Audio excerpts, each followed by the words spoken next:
Hello, everybody, and welcome to today's EAZA Animal Welfare webinar. We are joined today by Yedra Feltrer.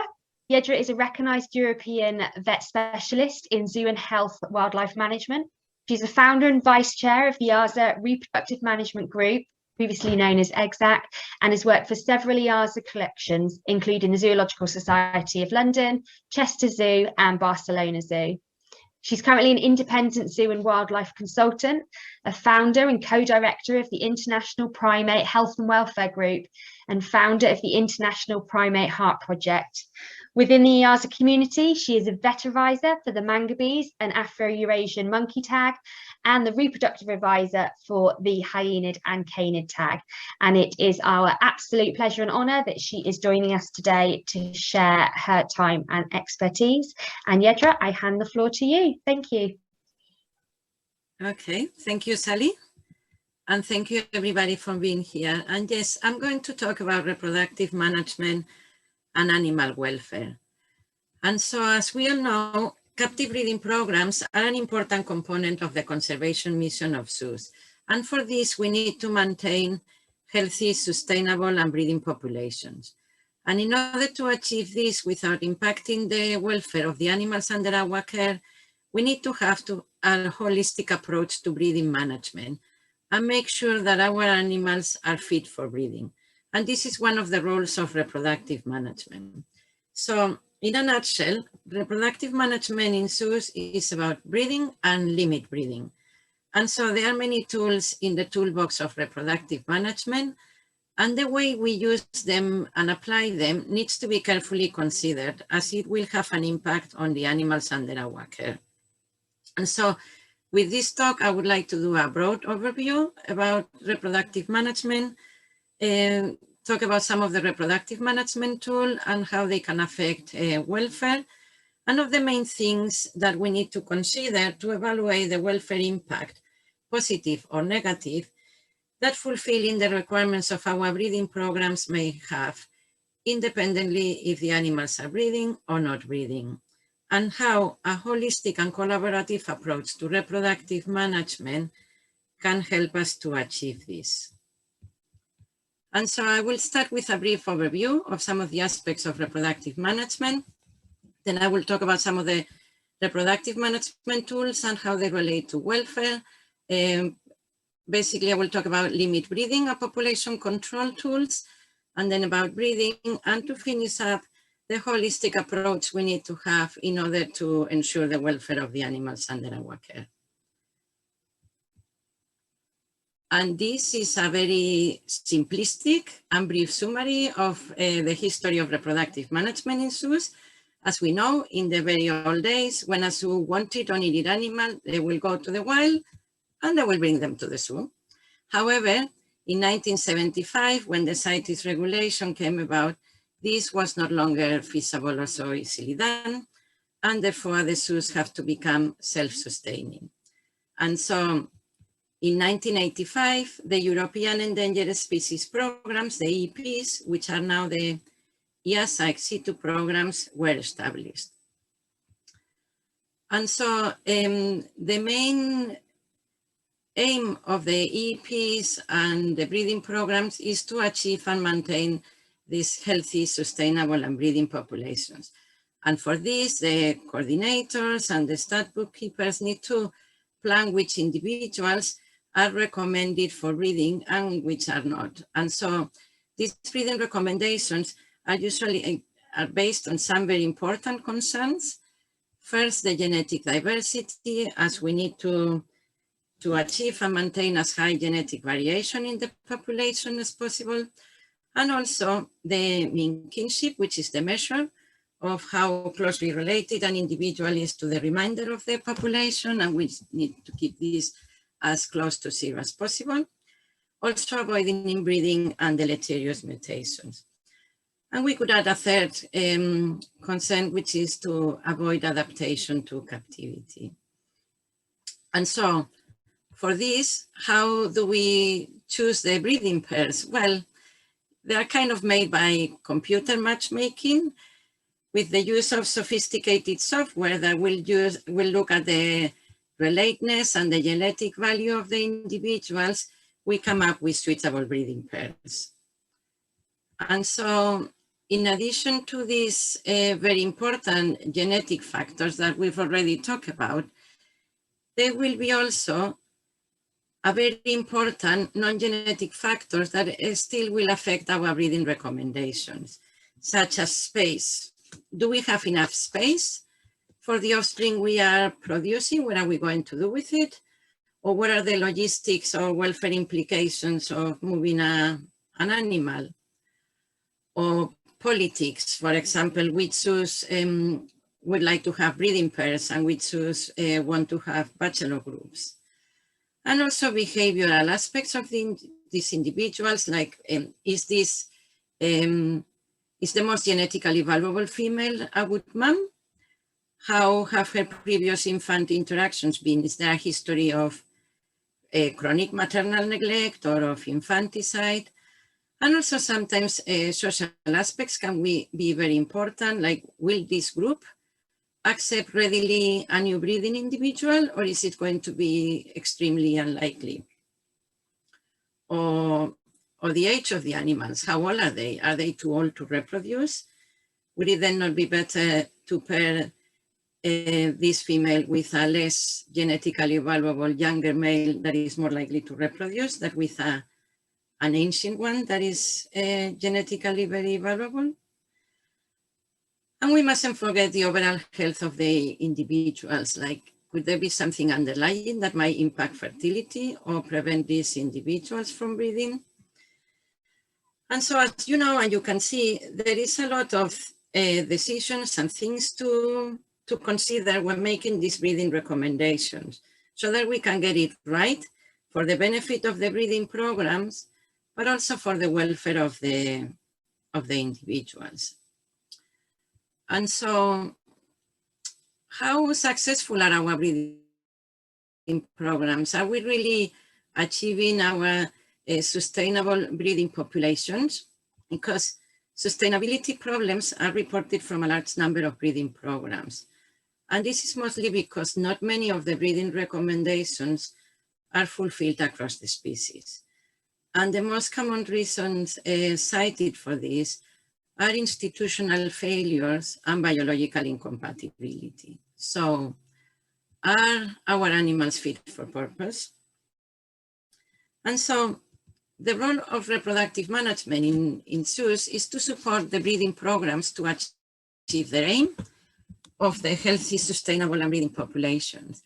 And we do that, as I said before, by enhancing reproduction and breeding, and something that might be very obvious, but successful breeding requires that both the male and the female are fertile, and also by limit reproduction in the individuals that are not destined for breeding.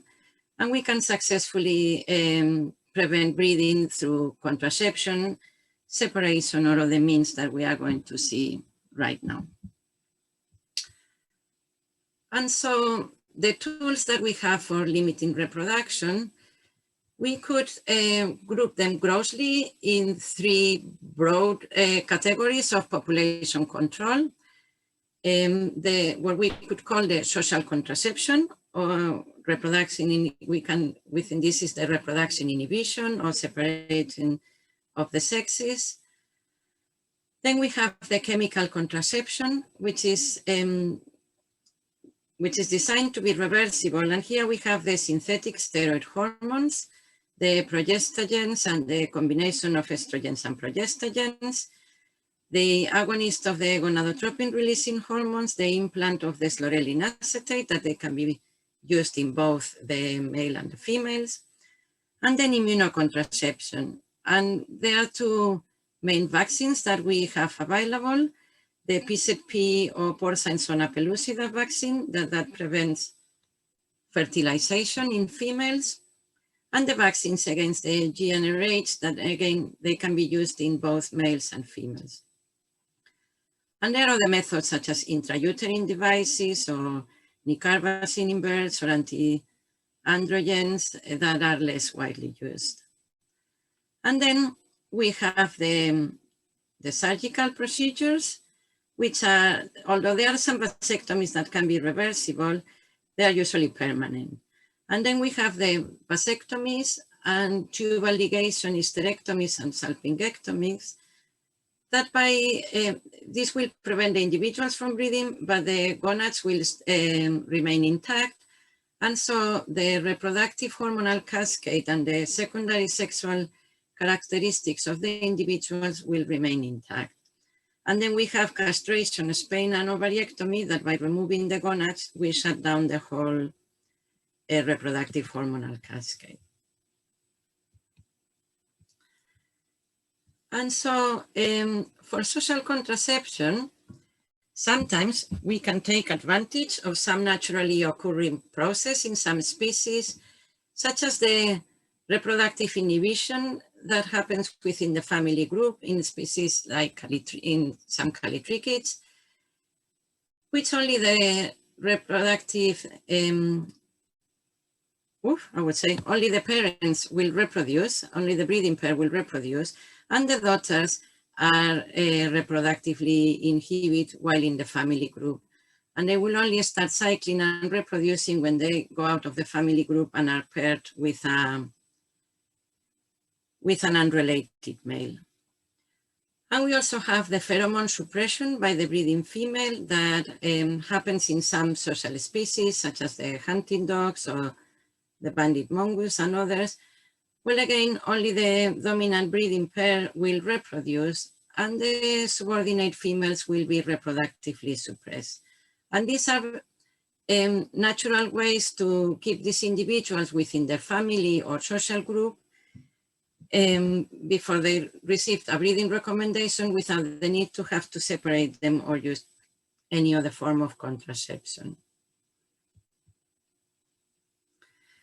Obviously, the most common form of social contraception is separation of the sexes.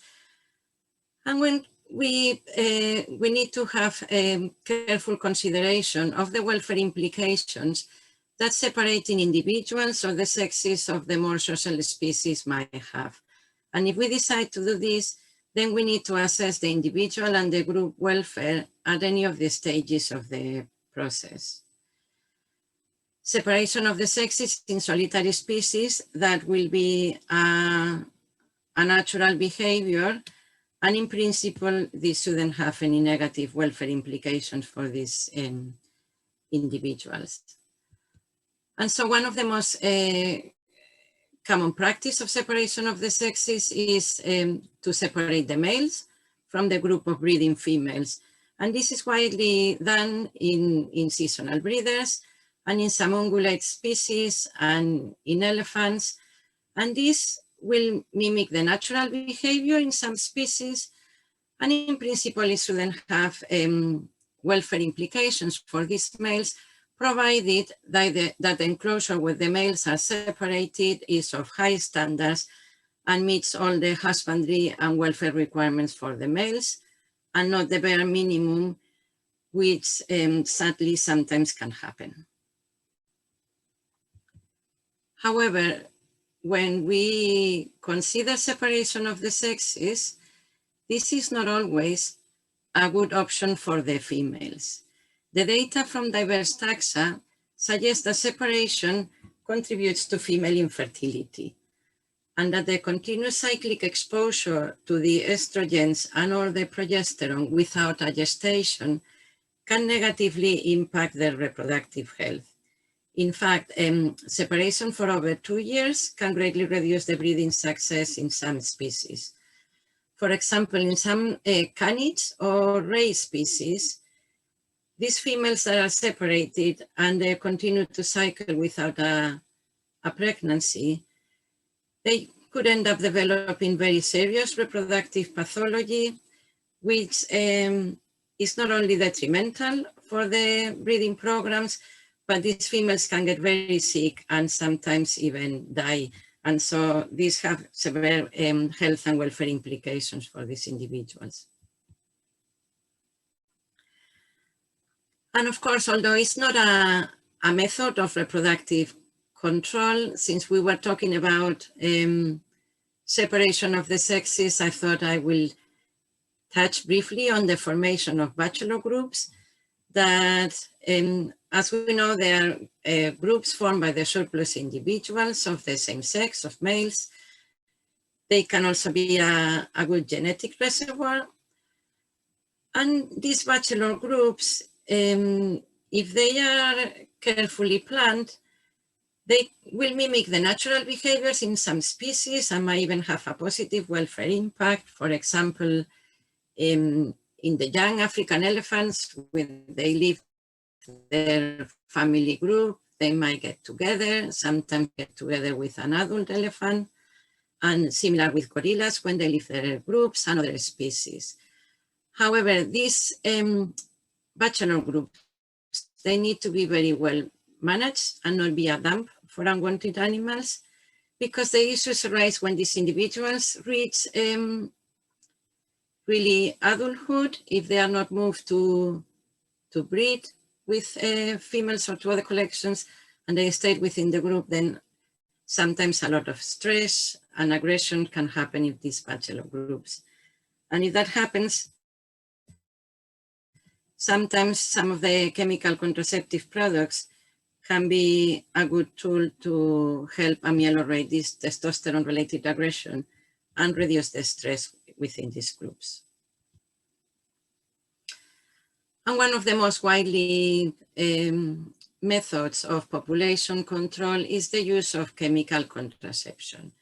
And this can allow us to maybe delay breeding with in young individuals, or to space out pregnancies, increasing the interbirth interval in already established breeding females, or to stop breeding with older individuals or with individuals that have already contributed enough to the population. In general, the chemical contraception is safe and reversible. However, the choice of the contraceptive product to be used needs to be carefully assessed so that we don't cause any harm. And for this, it's very important to know the reproductive physiology of the species. It is also very important to know the social structure of the species, as in some of these social species, hierarchy changes can happen within the group. And so we might need to weigh carefully the use of contraception in some individuals, like maybe dominant individuals. And also in primate species that show overt sexual swelling, such as in the bonobos, the use of chemical contraception sometimes can shut down and suppress completely these sexual swellings, which are very important for the group dynamics and cohesion, and then it can lead to social breakdown, aggression, and mood changes. So if you are considering the use of chemical contraception, I would strongly recommend you to follow the taxa-specific recommendation issued by the EAZA Reproductive Management Group. Chemical contraception can also be used to modify certain inappropriate behaviors, such as sometimes feather plucking in birds and testosterone-related aggression. And this has been successfully used in some primate groups, in marine mammals. There is reports of the use of deslorelin in male chelonians to ameliorate aggression. And it can be a very helpful tool. However, there are also reports of failures, because never underestimate the power of well-established learned behaviors. Also, chemical contraception can be an extremely useful tool to treat certain pathologies, such as prostatic hyperplasia or chronic egg laying in birds, or for example, endometriosis in primates, which is a very painful condition. And so when these females cycle, they're in so much pain that they usually turn very aggressive towards the rest of the group and sometimes the keepers. And so by treating these females, we are not only improving their health and their welfare, but also the welfare of the rest of the groups by getting rid of this pain-related aggression.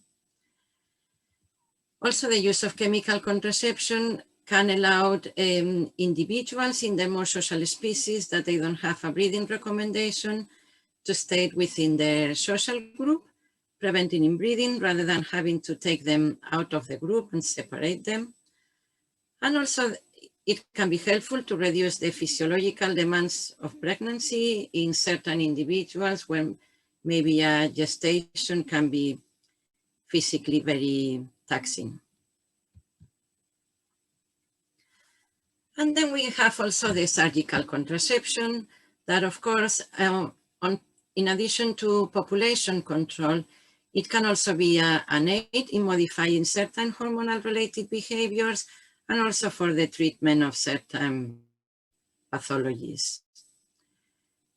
Castration in prepubertal and young surplus individuals of the more social species, when they don't have a role for the breeding program, might allow these individuals to stay for the rest of their life within their family group as neutral or pseudo-females, rather than having to take them out of the group and they don't have anywhere to go. Also, I know this might be controversial, but this has been trialing successfully in some species. Also, vasectomies and tubal ligations in some social species where the cycling and the secondary sexual characteristics can be very important might allow these individuals to stay within the group without reproducing but maintaining their social status. However, it's important to bear in mind that vasectomies in canids and in induced ovulators are not recommended because, yes, the females won't get pregnant, but these individuals will continue to cycle. And as we saw before, that might lead to the development of severe reproductive pathologies such as cystic endometrial hyperplasia or pyometra. And in the induced ovulators, again, they will get mated, they won't get pregnant, but they will ovulate, and that might induce pseudo-pregnancies, which is one of the predisposing factors for endometrial hyperplasia and pyometras that, as we saw before, not only will render these individuals infertile to the detriment of the breeding program, but also these individuals can get very sick and it can sometimes be fatal. And another method of population control and management that we should mention is breed and cull or management euthanasia. And I know there is always controversy around this topic, and there is a lot of debate that we are not going to get into today, because I believe this debate is personal, cultural, and ethical. And yes, does breeding have a positive effect on animal welfare? Does not breeding or contraception have a negative, a positive, a neutral effect on animal welfare? I don't think things are black and white, but this is an interesting discussion for another day and another time. But yes, breed and cull is another tool of population and reproductive management. And what we can say is that pregnancy and giving birth can be protective of the uterine health. And this allows us to establish fertility in the young females and to maintain fertility in older females, which is what we need for our breeding programs. And so if this is carefully managed and done at the age of dispersal and the mode of the euthanasia is appropriate and stressless, etc., it shouldn't have any welfare implications for these individuals. And this sometimes can be helpful in some breeding programs when we need to temporarily stop from breeding. The tools we have for this are very limited and not always that safe. And so for what we have just seen before, the choice of the contraception method or the method of population control is influenced by a wide variety of factors. And very important is to know the reproductive physiology of the species, but also the age and the reproductive status of the individual, the behavioral and the social factors of the individual, the group and the species, the efficacy and safety, and how easy it is to use and administer, availability and cost, and of course reversibility, because it's always desire to leave the door open to be able to breed again in the future with individuals that have been previously treated with contraception or that have been prevented from breeding through any other means. And it's for all this that contraception methods will change in the different stages of an animal's life. And now we have the other side of the coin of reproductive management, which is enhancing reproduction or breeding. And obviously, natural breeding is ideal, but for this, we need to know the reproductive and breeding strategies of the species, and we need to make sure that we provide the right social structure for the species and that the individuals are allowed to carry out all their courtship repertoires and their mating behaviors, and that we are providing all the right environmental cues for breeding and cycling, such as the right photoperiod, or humidity, or temperature changes. For example, the highly endangered Montserrat brook newt needs the water temperature to drop to 6 degrees to mimic the freezing cold thawing waters of the spring in order to trigger breeding. And if we don't do this, then we won't be able to start breeding with them. Also, for example, rain chambers can be very important for some amphibians, or the provision of UV light, which this can be very important for some bird species so that they can see the courtship and colors of their mates. And something as simple as providing the adequate nesting material, etc., etc. And this is not only important for breeding, but also for optimal husbandry and ultimately for the welfare of these individuals. And we also have the assisted reproductive techniques. Then they can be an important tool to improve the genetics of a population. We could even bring genetic material or sperm from in situ animals.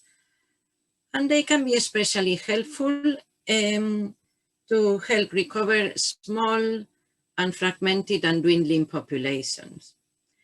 In the future, they might help reduce surplus animals by using sex semen, which this, as far as I'm aware, is under development for elephants and rhinos, maybe other species. And in addition to this, there is no need for long transports or for taking the individuals out of their environment and having to adapt to a new group or enclosure with all the welfare implications that this can have. However, on the other hand, we have the invasive nature of some of these procedures, and of course that the techniques have not yet been developed for a lot of the species. But this is a field that is rapidly advancing, and it might play a very important role in the future. But regardless of the way of breeding, as I said before, successful breeding requires that both the male and the female are fertile. But are they? Are our animals fit for purpose? So as we have seen, reproductive management is an essential component of population planning. And so when a master breeding plan or a population plan is done or is published, it will determine which individuals of the population receive a breeding recommendation and which individuals receive a do not breed recommendation. If this is the case, so we've seen we can temporarily stop them from breeding with contraception, separation, and others. And the breeding recommendations are made under the assumption that both the male and the female are fertile. But are they?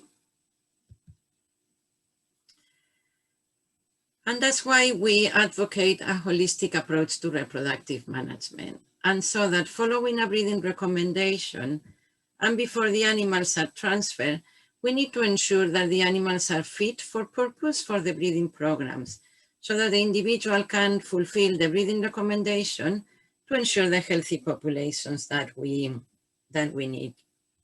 And so we should not assume that our animals are fertile, and before the animals are moved, we should just evaluate and check the reproductive health, the overall clinical history, endocrinology, and others to prevent easily avoidable problems before it is too late. And this is important to ensure the welfare of the animals in our care and the success of our breeding programs. And so, if an animal received a breeding recommendation, then we need to check what is the breeding history of this individual or the contraception history. Is it a proven breeder? Well, that makes things maybe easier. Or the age of the individuals. Is suddenly, are they too old to reproduce? Is suddenly this old nulliparous female that has been in contraception most of her life genetically very valuable and receives a breeding recommendation? Believe me, this has happened. And so what are her chances to reproduce? And we need to carry out reproductive health checks and general health checks. We need to make sure that they are reproductively sound and that there is no reproductive pathology that might render the individuals infertile, or that there is no other health issues such as skeletal problems that might prevent these individuals from breeding. For example, severe spondylosis might prevent some males from mating, or hip osteoarthrosis will probably impair a lot of birds from mating as well. Or metabolic diseases such as diabetic mellitus in females, it will induce obstetric problems. And also some infectious diseases that might lead to subfertility or infertility or abortions later on, such as some herpes viruses or Brucella species. And for example, sorry, this is the uterus of a golden-haired lion tamarin that was diabetic, and she had been for this reason on contraception all her adult life, and then suddenly she received a breeding recommendation. And we didn't think it was a great idea to breed with this diabetic individual, so we did a thorough health check and reproductive check, and we find out this uterus that has everything: endometrial hyperplasia, adenomyosis, and a cystic ovary.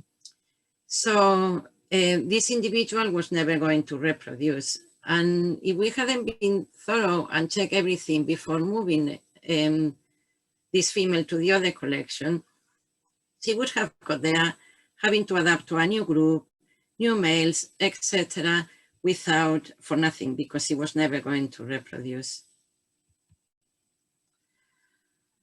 And we also need to make sure that the females are cycling and the males are producing testosterone. And for this, endocrine monitoring is an excellent and non-invasive tool that will allow us to assess if the females are cycling, if the cycles are normal for the species, if a female is getting pregnant and then experiencing pregnancy losses, or if a female is getting pseudo-pregnant rather than pregnant. Also, it can tell us if an individual has recovered from contraceptive treatment, or if a male is producing testosterone, and if the testosterone levels are normal for the species. This also will allow us to define the breeding season in seasonal breeders, and then that will allow us to plan our breeding events in the future. And if we do endocrinology and we found a female like here that is acyclic, we shouldn't be sending that to another collection for breeding. We need to find out why and see if we can solve the cause of this acyclicity. And we also have to take into account the behavioral and social factors that can be also very important, such as aggression. For example, is this a male that has a history of severe aggression and of killing females? Should we continue to recommend this male from breeding, or maybe we should stop sending him to another collection to try to breed with that male? Or is there a history of infanticide? Or is this an individual that has problems with adaptation, and the move will be very stressful with all the detriment that stress can have for fertility? And in the social species, the social factors such as hierarchy within the group can also be very important. And I can tell you a very sad story of a female chimpanzee that she was genetically very valuable and received a breeding transfer recommendation. And so she was moved to another collection with a large and well-established group of chimpanzees. And the issue was that this female was the alpha female in her original group. And so she was moved into a group where they already have their hierarchy and ranks. And obviously the introduction of this female was extremely stressful. There was a lot of aggression. They nearly killed her. She had to learn the hard way to drop from alpha female to become the lowest of the low ranking of the individuals. And in the end, this individual died. And yes, she was heavily pregnant when she died, but she never fulfilled her breeding recommendations. And throughout the whole process, her welfare was severely compromised, and also the welfare of the rest of the individuals within the group, and let alone the welfare of the keepers, because that was a very stressful process for everybody. So we need to think these things carefully.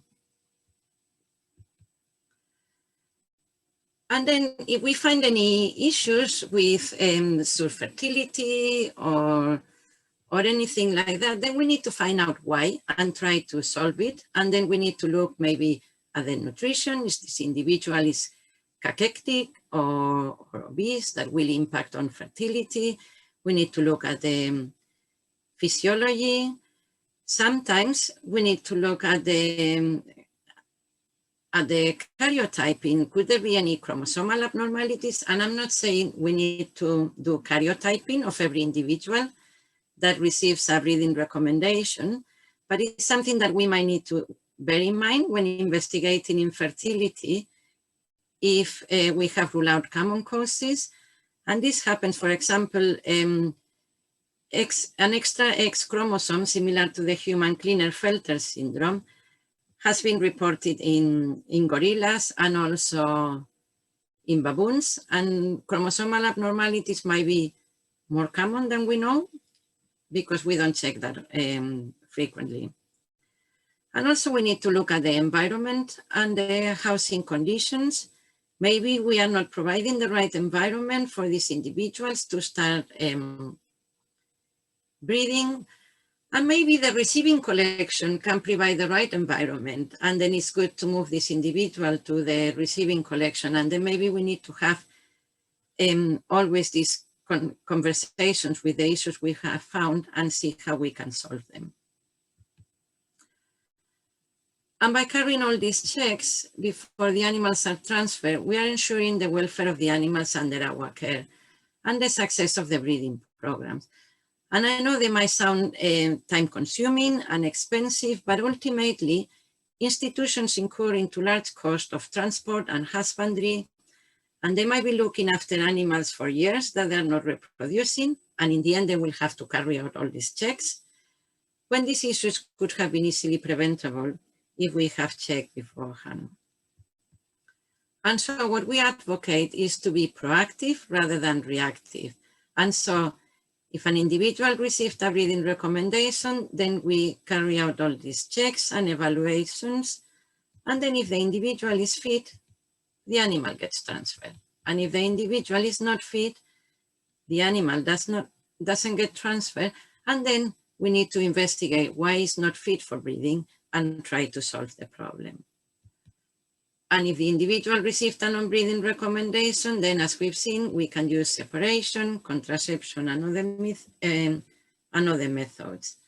And so we will strongly encourage institutions to budget for reproductive assessments, and also for the coordinators to strongly encourage these institutions to carry out these assessments, because ultimately this will be saving time and money and will ensure the welfare of the animals under our care.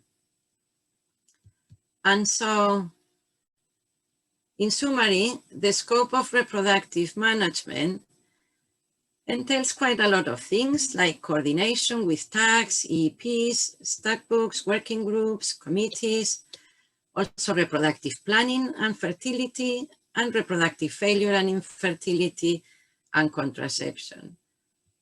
And this is more relevant for the program leaders and the population management advisory groups and the breeding programs.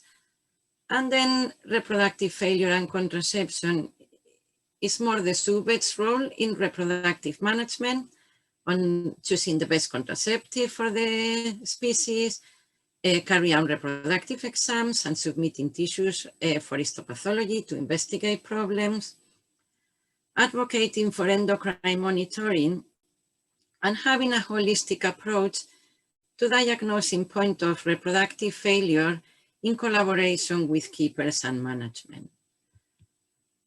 And this way we can probably ensure fertility and the success of our breeding programs. And I firmly believe that this holistic and collaborative approach to reproductive management will have a positive impact on the welfare of the animals under our care and of the success of the breeding programs. Thank you. And these are the contact details if you want any information from the EAZA Reproductive Management Group. And yes, that was me. Thank you for listening. Thank you very much, Yedra. I'll just bring my camera up. Thank you. That was fantastic. Thank you very much, Yedra. And we have a lot of questions come in for you if you are ready. So if I could ask Micah, if you could kindly unmute yourself, and you're welcome to put your video on and ask your question to Yedra. Hi, Yedra. Really nice talk. I have a question about egg-laying species in particular, because contraception in egg-laying species is often that they remove eggs or damage eggs so they won't hatch. What is your opinion on welfare implications on these practices?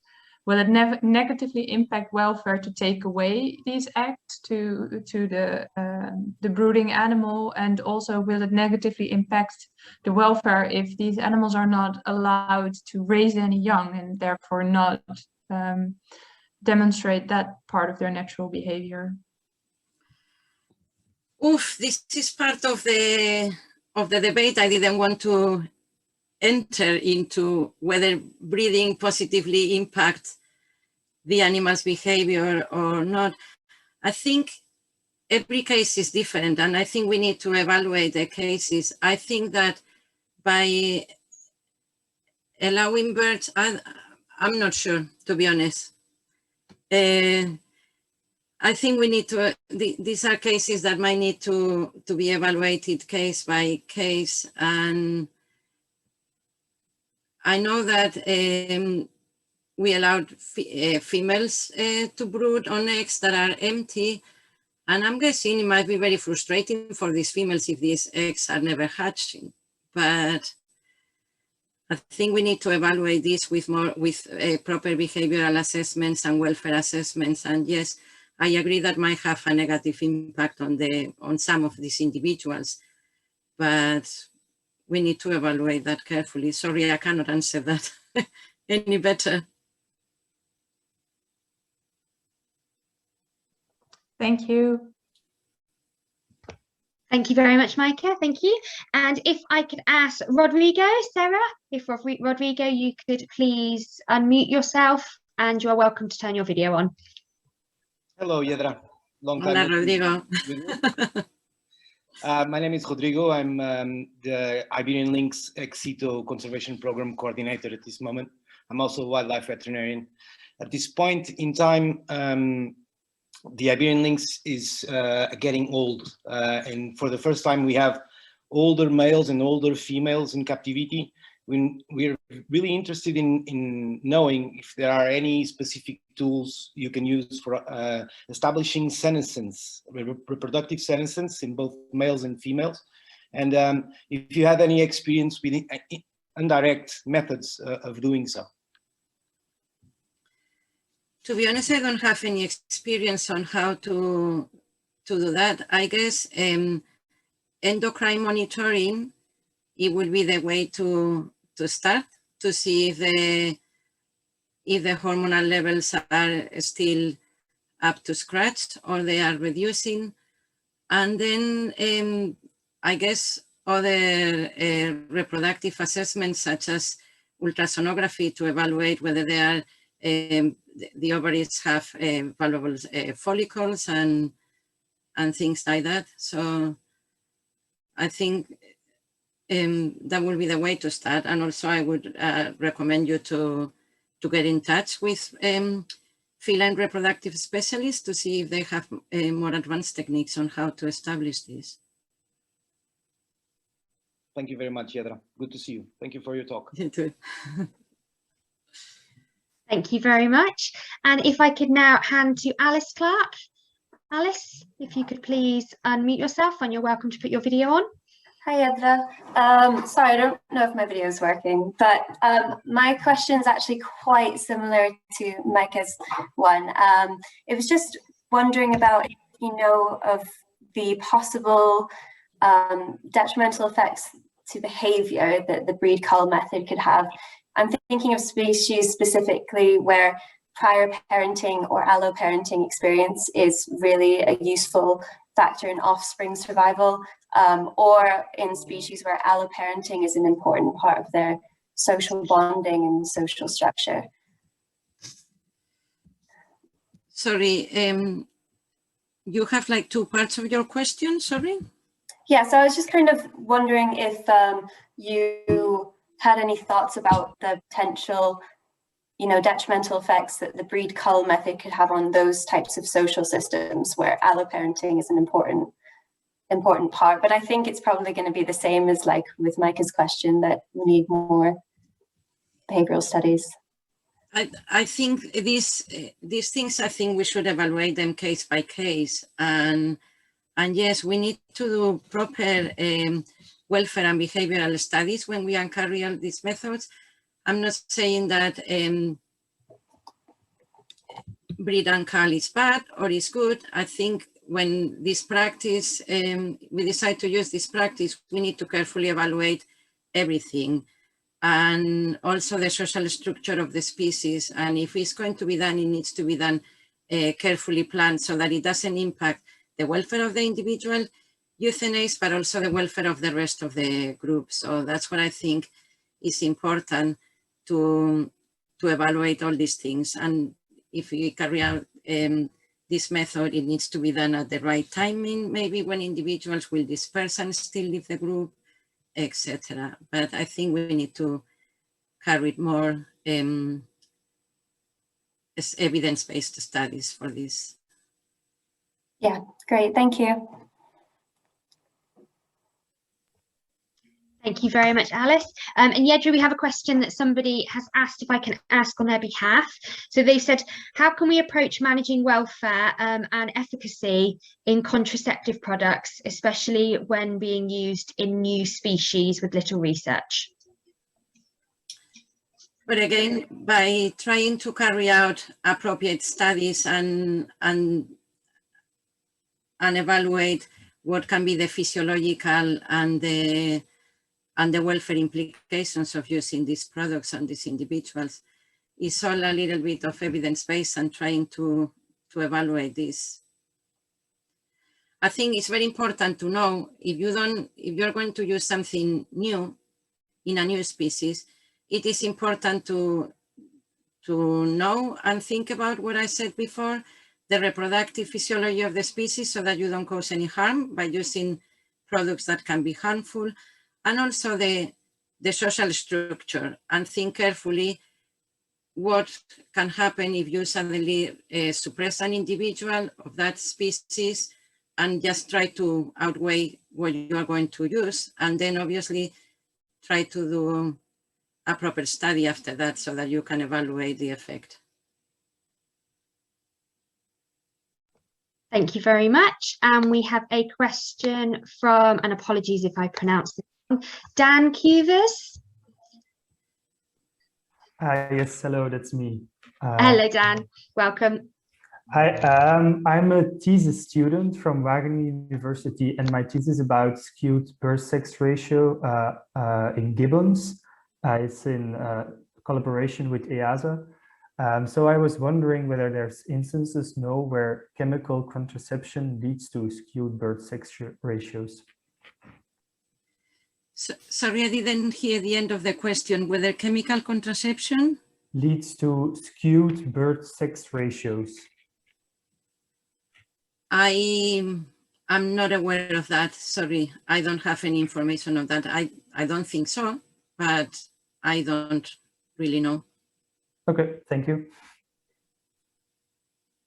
I don't see the reason for that, but. Yeah, I was thinking as testosterone might have an impact on the sex ratio. So then since you're using hormones in the contraception, that maybe there's a relation. I'm not aware of any study about that. There might be one, and I'm not aware of that, so I cannot really answer that, sorry. Okay, but it's good to know that there's no examples. Yes. No, I can check with the group of advisors of the reproductive management group, see if anybody knows anything about it, and get back to you, but I'm not aware of any study about that. Okay, that would be great. Thank you. Thank you very much. Yeah, and that was an interesting question. We do have some questions that we aren't going to get time to today, but Yedra has very kindly said that we can send those questions to her. So if you have any questions or we didn't get to yours today, please do email me, and Veronica will very kindly put my email in the chat function for you, and I can forward them on to Yedra. So a very, very big thank you to you all for joining us. Thank you very much, Veronica Cowell, behind the scenes, and obviously a huge thank you to Yedra for sharing your time and expertise with us today. Thank you. Do have a couple of announcements that you all may be interested in. Just to let you know, please do join our EAZA Animal Welfare Facebook group. Not part of that group already. We work to promote evidence-based animal welfare. Please do have a look at our EAZA animal welfare page. There we have a range of animal welfare assessments that zoos, institutions and universities very kindly shared with us, and you are welcome to download those. And one of them is already translated into 14 different languages, so please do have a look at that. On that page as well, you can also find recordings of all the previous webinars, which are all free to access. Many thanks to the International Fund for Animal Welfare for making that possible. So please do feel free to have a look at those and share far and wide. And just to draw to your attention, a save the date for you and a call for abstracts in March next year, so March 22. We are going again, the last one was cancelled, for the EAZA Animal Welfare Forum. So this will be the first one of its kind. It's being hosted by Appenhel Primate Park Foundation in the Netherlands, so a world-leading institution. And the call for abstracts is out there, so please do have a look at that page. Veronica's kindly shared the link in the chat, and there is an abstract submission form for you, so please do feel free to submit an abstract, or please do look to register when registration is out in September. So a final thank you very much, Yedra, for joining us today. That was absolutely fascinating, and we look forward to you all joining us for our next webinar. Many thanks. Bye.